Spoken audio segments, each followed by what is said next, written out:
नमस्कार दोस्तों, मैं किशन मिश्रा स्वागत करता हूं आप सभी का एक बार फिर से आपके अपने चैनल बग ऑफ इकोनॉमिक्स पे। जैसा कि पिछली वीडियोस में हमने हैशटैग 22 में बग ऑफ इकोनॉमिक्स के मैक्रो इकोनॉमिक्स के देखा था, excess demand and deficient demand के बारे में पढ़ा था, जिसमें हमने सीखा था कि डिफ्लेशनरी गैप क्या होता है, डिफ्लेशनरी गैप कब आता है और डेफिशिएंट डिमांड को जो गैप है जो दर्शाता है उसे हम डिफ्लेशनरी गैप कहते हैं। उसके रीजंस पढ़ा था कि ये डिफ्लेशनरी गैप, ये डेफिशिएंट डिमांड हमारा क्यों आता है, उसके रीजंस के 5 to 6 पॉइंट्स हमने देखे थे। आज की वीडियो में हम जो सेकंड चैप्टर है हमारा, जो पार्ट 2 है 12th क्लास की इकोनॉमिक्स का, जो कि जिसका नाम है Indian economy at the eve of independence, उसको हैशटैग 23 में देखेंगे। हैशटैग 23 में हम Indian economy at the eve of independence, जैसा कि हम पहला टॉपिक जो इसमें पढ़ने जा रहे हैं इंडियन इकोनॉमी, मतलब इंडियन इकोनॉमी जो हमारी भारत की अर्थव्यवस्था है eight the eve of independence, मतलब आज़ादी के समय। ठीक है, उसका पहला टॉपिक जो है हमारा वो है एग्रीकल्चर सेक्टर के बारे में, जो कि हमारा चैप्टर नंबर 1 है। उसमें से मैंने ये पहला टॉपिक आपका एग्रीकल्चर सेक्टर का उठाया है, और जो कि मैं आज आपको पढ़ाने जा रहा हूँ। एग्रीकल्चर सेक्टर के बारे में पढ़ेंगे अब, जो कि Indian economy at the eve of independence, मतलब हमारे इंडिपेंडेंस के टाइम पर, जब हमारा आज़ादी का समय था भारत की अर्थव्यवस्था का, उस समय जो हमारा एग्रीकल्चर सेक्टर है, यानी जो हमारा कृषि क्षेत्र है, जो हमारा प्राथमिक क्षेत्र जिसे भी कहा जाता है, प्राथमिक क्षेत्र के अंदर हमारा एग्रीकल्चर सेक्टर आता है। तो वो उस टाइम पे आज़ादी के समय कैसा था, वो कैसा कल्चर था, एग्रीकल्चर सेक्टर कैसा था इंडिया के अंदर। ठीक है, तो आइए उसे समझते हैं बिना देरी किए। इसमें इस चैप्टर नंबर 1 में काफ़ी सारे सेक्टर हैं जो कि Indian economy at the eve of independence के टाइम पर बताए गए हैं कि ये सेक्टर का ये रोल था, ये सेक्टर का ये रोल था। तो पहला जो हम रोल पढ़ने जा रहे हैं वो है एग्रीकल्चर सेक्टर का रोल पढ़ने जा रहे हैं। तो सबसे पहले हम इसमें एग्रीकल्चर सेक्टर में जो कृषि क्षेत्र है हमारा, उसके करैक्टरिस्टिक्स पढ़ेंगे, मतलब क्या क्या विशेषताएं थी हमारी एग्रीकल्चर सेक्टर की at the above of independence, मतलब आज़ादी के समय। पहला जो पॉइंट है इसमें वो है हमारा ज़मींदारी सिस्टम, लैंड टेन्योर सिस्टम, जिसको लैंड टेन्योर सिस्टम भी कहा जाता है। अब आप बोलेंगे ज़मींदारी सिस्टम, अगर पेपर में ये पूछ लिया गया लैंड टेन्योर सिस्टम क्या है, तो आप घबरा जाएंगे कि मतलब लैंड टेन्योर सिस्टम तो हमने पढ़ा ही नहीं है। तो घबराइए मत, ज़मींदारी सिस्टम को ही हम लैंड टेन्योर सिस्टम के नाम से जाने जाते हैं। मतलब zamindari system which is also known as land tenure system, मतलब ज़मींदारी सिस्टम का ही एक दूसरा नाम है जिसको लैंड टेन्योर सिस्टम कहा जाता है। तो zamindar takes the revenue from farmers, छोटे छोटे मैंने पॉइंट्स बना दिए हैं जो कि आपको समझने में इजी होंगे। जमींदारी सिस्टम जो हमारा पहला पॉइंट है, इसमें किसके बारे में अगर आप कितना भी लिख दे रहे पेपर में तो वो कम है, क्योंकि वो ये बहुत वाइड है। क्या है ये? बहुत वाइड है, ये बहुत वाइड कॉन्सेप्ट है, जिसके बारे में अगर आप पेपर में 5 पॉइंट्स भी लिखते हैं तो वो कम है थोड़े। ठीक है, हमें ज़्यादा से ज़्यादा लिख के आना है इसमें ज़मींदारी सिस्टम के बारे में। ऐसा भी नहीं है ज़्यादा से ज़्यादा लिखने के बहाने हम पूरी कहानियाँ गढ़ के आ जाएँ, नहीं, ऐसा नहीं करना, बिल्कुल पॉइंट ऑफ व्यू के साथ हमें लिखना है। ठीक है, तो पहला पॉइंट क्या कह रहा है, zamindar takes the revenue from farmers.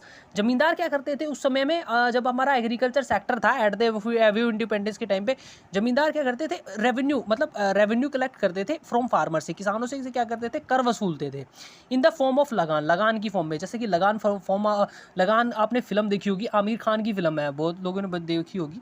ठीक है, उस लगान फिल्म में क्या था, जो जमींदार जो होते थे, अंग्रेज क्या करते थे, जमींदारों को देते थे कि वो कर वसूलें किसानों से। अगर फसल अच्छी हुई है नहीं हुई इससे कोई मैटर नहीं करता था, जमींदारों को क्या चाहिए होता था, लगान चाहिए होता था किसानों से। ठीक है, तो आप देखिए इसका सिनेरियो मैंने एग्जांपल के थ्रू बना रखा है। जैसे ईस्ट इंडिया कंपनी आ गई, हमारी ईस्ट इंडिया कंपनी क्या हो गए, हमारे अंग्रेज हो गए। जमींदार क्या थे, इनके बैरियर थे बीच में, जो ईस्ट इंडिया कंपनी और फार्मर के बीच में जो बैरियर थे वो कौन थे, जमींदार थे। लैंड क्या हो गई हमारी, टेनेंट, टेनेंट हो गई यानी किराएदार हो गई। अब जो लैंड की फर्टिलिटी है उसके बारे में किसको ज़्यादा जानकारी थी, फर्टिलिटी मतलब उपजाऊ जो लैंड है, भूमि कितनी उपजाऊ है, कि कितनी उसके अंदर गुणवत्ता है, इसके बारे में जानकारी किसे होती थी, किसानों को, जो हमारे फार्मर्स हैं, जो उस लैंड या जो उस भूमि और जो उस खेती, जो उस ज़मीन पर खेती करते हैं, उनको उसकी नॉलेज होती थी कि इसमें कितनी फर्टिलिटी है, कितनी उपजाऊ भूमि है ये। ज़मींदारों को इसके बारे में कोई नॉलेज नहीं थी। ठीक है, ईस्ट इंडिया कंपनी ने क्या ज़मींदारों को क्या सौंप दिया, कर वसूलने का काम, किससे, फार्मर से। जिसके कारण क्या होता था, fertility the production capacity per hectare production in the land decrease हो गया। Fertility the production capacity, fertility क्या कहलाता है, the production capacity per hectare production in the land, वो क्या हो गया, डिक्रीज हो गया। प्रोडक्शन कैपेसिटी मतलब पर हेक्टेयर में जो हमारा प्रोडक्शन होता है इन दी लैंड, एक लैंड के अंदर, एक ज़मीन के अंदर, भूमि के अंदर, वो हमारा डिक्रीज हो गया। सेकंड पॉइंट था हमारा डिपॉजिट टू कॉलोनियल गवर्नमेंट।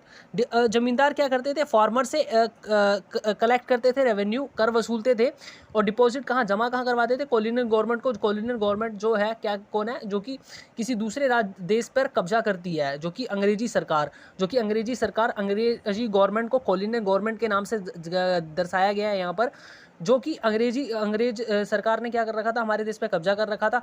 तो ये हमारी कॉलोनियल गवर्नमेंट थी जो एक दूसरे देश पे कब्जा करती है। तो डिपॉजिट टू कॉलोनियल गवर्नमेंट, जो जमींदार थे किसको जमा करवाते थे, ये कर का हिस्सा कॉलोनियल गवर्नमेंट को जमा करवाते थे, जो कि अंग्रेज सरकार थी। थर्ड पॉइंट इसमें आता है ownership right of the land transferred from farmers to जमींदार।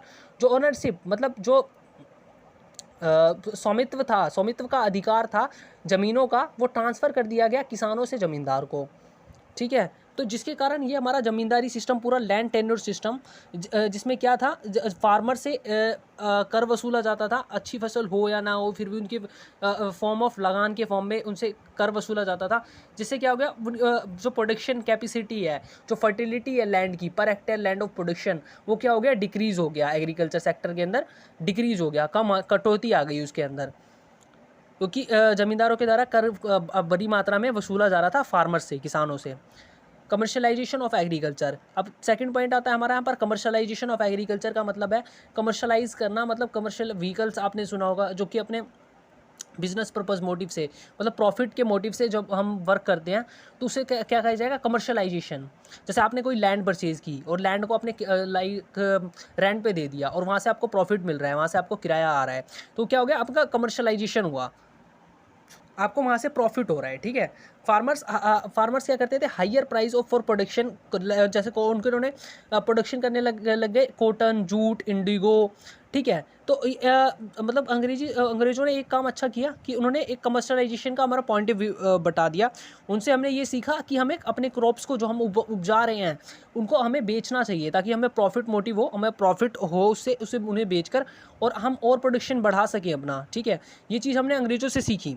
लेकिन यहाँ पर कमी क्या थी, यहाँ पर जो हमारा बहुत बड़ा ड्रॉबैक था वो ये था, ब्रिटिशर्स क्या करते थे, उन्होंने कॉटन, जूट की खेती कम कर दी, जो और जो हमारे वीट है, राइस है, उनकी खेती कम करके उन्होंने इंडिगो मतलब नील की खेती, नील आप जानते होंगे, नील की खेती, नील जो हमारे उसमें पड़ता है, ठीक है। उसका drawback the land which Indigo produce, देखिए ऑल न्यूट्रिशन ऑफ लैंड, वो सारे न्यूट्रिशन खींच लेता था अपने अंदर उस ज़मीन के, ठीक है। Indigo production rather than food items, और अंग्रेज़ों ने क्या किया, इंडिगो का प्रोडक्शन करवाया रेदर देन फूड आइटम्स, जो खाने वाली वस्तुएं हैं, जो हमारी उपभोग की वस्तुएं हैं, उनको हटा के इंडिगो का प्रोडक्शन करवाया। इंडिगो का सबसे बड़ा ड्रॉबैक ये था कि जिस भी लैंड पे इंडिगो को उपजाया जाता था, जिस भी भूमि पर इंडिगो को उपजाया किया जाता था, जिस भी भूमि पर नील की खेती की जाती थी, उस भूमि की वो सारी न्यूट्रिशन खींच लेता था अपने अंदर, जिसके कारण उस ज़मीन पर ना दोबारा किसी और चीज़ की खेती नहीं हो पाती थी,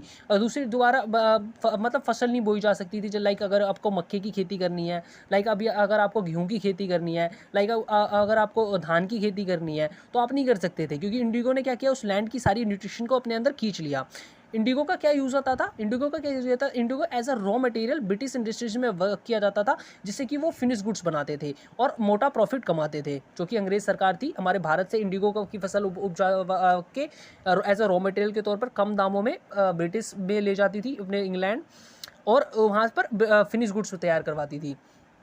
तो इससे क्या, वो बहुत ज़्यादा प्रॉफिट कमा रही थी, ठीक है। इसके कारण भी हमारा एग्रीकल्चर सेक्टर कटौती आई, डिक्रीज़ हुआ, जिसके कारण किसानों ने अपना खेती करना बंद कर दिया, बिल्कुल। लो, थर्ड है हमारा पॉइंट है वो लो लेवल ऑफ प्रोडक्टिविटी, मतलब प्रोडक्टिविटी का स्तर कम है। ये देखिए एक पॉइंट से दूसरा पॉइंट, दूसरे पॉइंट से तीसरा पॉइंट हमारा निकल के आ गया।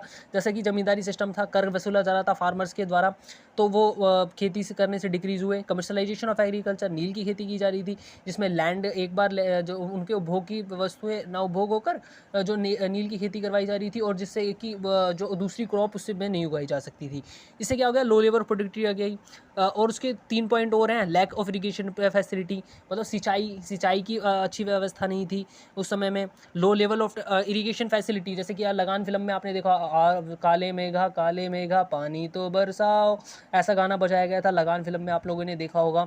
ठीक है, कि मतलब हम डिपेंड थे, रेनफॉल पे डिपेंड थे अपनी क्रॉप्स की अच्छी फसल होने की, उसके लिए रेनफॉल पे डिपेंड थे, क्योंकि इतनी ज़्यादा टेक्नोलॉजी नहीं थी। सेकंड पॉइंट आ गया low level of technology. Third point आ गया कि नेग्लिजिबल यूज़ ऑफ फर्टिलाइजेशन, मतलब फर्टिलाइजर के तौर पे हमें गाय का गोबर, मतलब नेचुरल रिसोर्सेज पे डिपेंड थे हम ज़्यादातर। हमारे पास कोई लेटेस्ट टेक्नोलॉजी नहीं थी, हम नेचुरल, पूरी तरह से नेचुरल रिसोर्सेज यानी प्राकृतिक संसाधनों पर डिपेंड थे, जैसे कि गाय का गोबर हम एज अ फर्टिलाइज़र के तौर पर अपनी क्रॉप्स पे यूज़ करते थे। फोर्थ पॉइंट हमारा यहीं पे आ गया, हाई डिग्री ऑफ अनसर्टेनिटी, मतलब बहुत बड़ी मात्रा में अनिश्चितता थी। मतलब बारिश होगी तो इम्प्लाइज गुड क्रॉप्स, अच्छी फसल होगी, तो एक अनिश्चितता है। ऐसा तो नहीं है अब मैंने फसल की तो अब बारिश हो जाएगी, मतलब डिपेंड है कि डिपेंड कर रहा हूँ मैं एक तरह से अपनी फसल उगाने के लिए, मैं बारिश पे डिपेंड हूँ। हाई डिग्री ऑफ अनसर्टेनिटी थी, पर आज के टाइम में क्या है, परसेंट टाइम हम जनरेटर लगा लेते हैं, और मतलब थोड़ी टेक्नोलॉजी आ गई है तो हम उसकी थ्रू सिंचाई कर सकते हैं। हम मोटर लगा लेंगे, हम ऐसा पानी का कोई टेक्नोलॉजी लगा लेंगे अपने पास जनरेटर के थ्रू, आजकल पंपिंग के थ्रू अपने आसपास टोटी की व्यवस्था करके हम वहाँ पर अपनी सिंचाई कर सकते हैं खेतों की। लेकिन eight the eve of independence क्या था, हम पूरी तरह से रेनफॉल पे डिपेंड थे, मतलब जो हमारे क्रॉप्स है, अगर अच्छी क्रॉप्स चाहिए हमें तो हम अच्छी रेनफॉल पे डिपेंड करते थे। ठीक है, तो आज की वीडियो में हमने बेसिकली क्या सीखा, chapter number first Indian economy का, Indian economy at the eve of independence का पहला टॉपिक पढ़ा, जिसका नाम है एग्रीकल्चर सेक्टर, यानी प्राथमिक क्षेत्रक, कृषि क्षेत्रक, सॉरी। उसके 4 पॉइंट्स देखे, उसकी करेक्टरिस्टिक्स देखे।